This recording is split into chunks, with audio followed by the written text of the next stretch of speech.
कोमल हर रोज की तरह कॉलेज से आती है और खाना बनाने में लग जाती है। तभी कोमल की माँ उमा कोमल को देखकर कहती है, आज तुझे घर आने में लेट कैसे हो गया? कहाँ रह जाती है कॉलेज जाने के बहाने? राम रे राम। माँ, मैंने आपको बताया था ना, मेरी दोस्त नेहा ब्यूटी पार्लर सीख रही है, तो उसने ही मेरा मेकअप किया है आज। बताओ मैं कैसी लग रही हूँ? राम रे राम, पूरे गांव में मेरा नाम हंसाने के लिए एक तू ही बची है लगता है। तेरी शादी भी जल्दी करनी पड़ेगी। आज ही तेरे बाबा से बात करती हूँ मैं। माँ, आप हरदम मेरी शादी के पीछे क्यों पड़ी रहती है? बस हल्का सा मेकअप ही तो करवाया है, इसमें हंसने वाली क्या बात है? ये गांव है, कोई शहर नहीं कि मेकअप करके निकल गए तो लोगों ने अनदेखा कर दिया। यहाँ तो लोग बातें बनाते हैं कि इतना शादी से पहले क्यों सज धज के घूम रही है। उमा कोमल को खूब सुनाती है और कोमल भी भावुक हो जाती है और उदास मन से खाना बनाने लगती है। अब देर रात सभी के खाना खाने के बाद कोमल अपनी माँ उमा से कहती है, माँ, आपसे एक बात कहनी थी, क्या मैं नेहा के साथ ब्यूटी पार्लर सीख लूं? कोई जरूरत नहीं है कहीं भी जाने की। तुझे मैं कॉलेज करवा रही हूँ, वो भी मेरी औकात से बाहर है। मैं तो चाहती हूँ कि तू कॉलेज कर ले और तेरी शादी करके मैं गंगा नहा लूं बस। उमा कोमल को कॉलेज भी इसीलिए करवा रही थी ताकि उसे अच्छा खासा लड़का मिल जाए। उमा कोमल के लिए लगातार लड़का भी ढूंढ रही होती है और कुछ समय बाद ही कोमल को देखने शहर से लड़के वाले आते हैं और कोमल को पसंद भी कर लेते हैं, क्योंकि कोमल भले ही गांव में रहती थी लेकिन दिखने में वह बेहद खूबसूरत थी। ऐसे ही समय गुजरता है और कोमल की शादी भी हो जाती है। अब कोमल अपने घर से विदा होकर अपने ससुराल शहर के लिए निकल पड़ती है। अरे बहू, सफर थोड़ा लंबा है तो खाने पीने में थोड़ी भी शर्म मत करना। जो खाना है वो खा लेना, ठीक है? हाँ हाँ, शर्माने वाली कोई बात नहीं है। अगर तुम्हें किसी भी चीज की जरूरत हो तो मुझे या माँ को बता देना। रास्ते में सरला का परिवार सफर का आनंद लेते हुए जा रहा था। तभी अगले स्टेशन पर कुछ लोग सज धज कर ट्रेन में सवार होते हैं, जो कि सरला के सामने वाली सीट पर बैठ जाते हैं। उन लोगों को देखकर सरला अपनी बहू को धीरे से कान में कहती है, बहू देख, ये लोग कितने सजे धजे हैं, बिल्कुल हमारी तरह। लगता है ये लोग भी दुल्हन लेकर आ रहे हैं, लेकिन दुल्हन तो मुझे कहीं नजर नहीं आ रही है। लगता है आप लोग भी शादी से आ रहे हैं। ये आपकी बहू है क्या?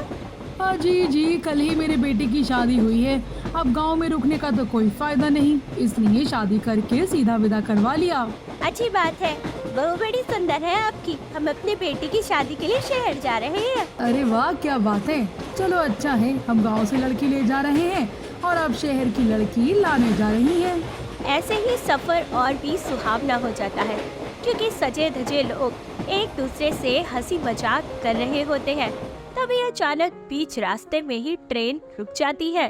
अब भला इस ट्रेन को क्या हुआ? ये अचानक जंगल में क्यों रुक गई? कहीं यहाँ चंबल के लुटेरे तो नहीं रहते ना?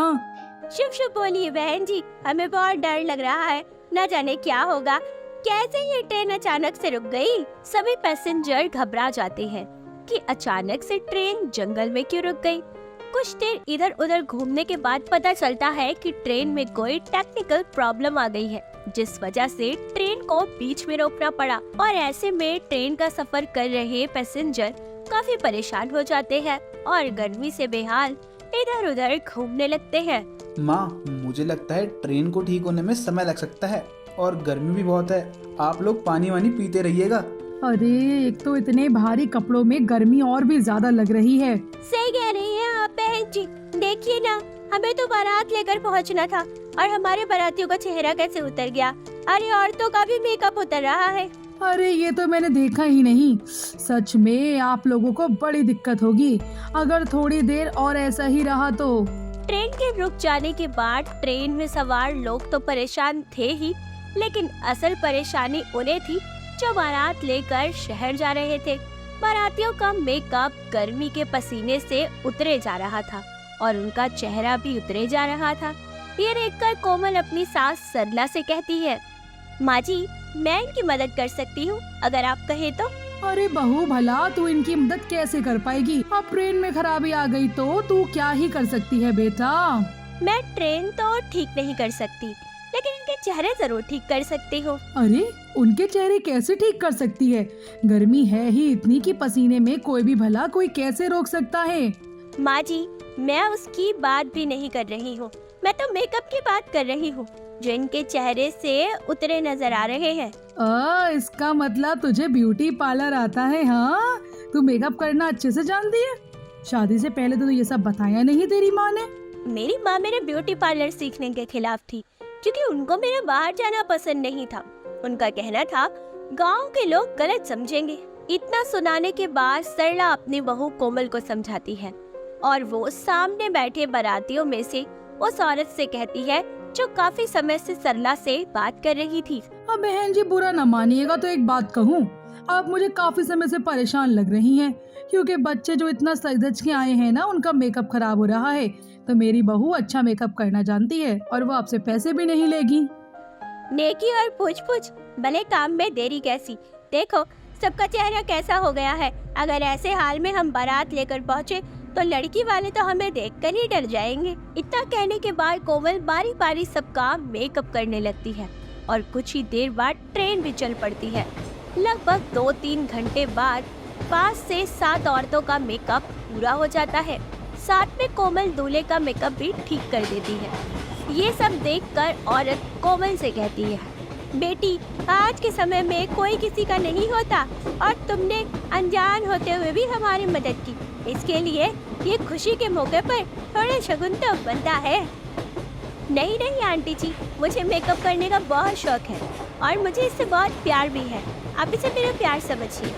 वो औरत नहीं मानती और सबको अपनी तरफ से कुछ न कुछ शगुन के तौर पर नई नवेली दुल्हन यानी कि कोमल को देने को कहती है।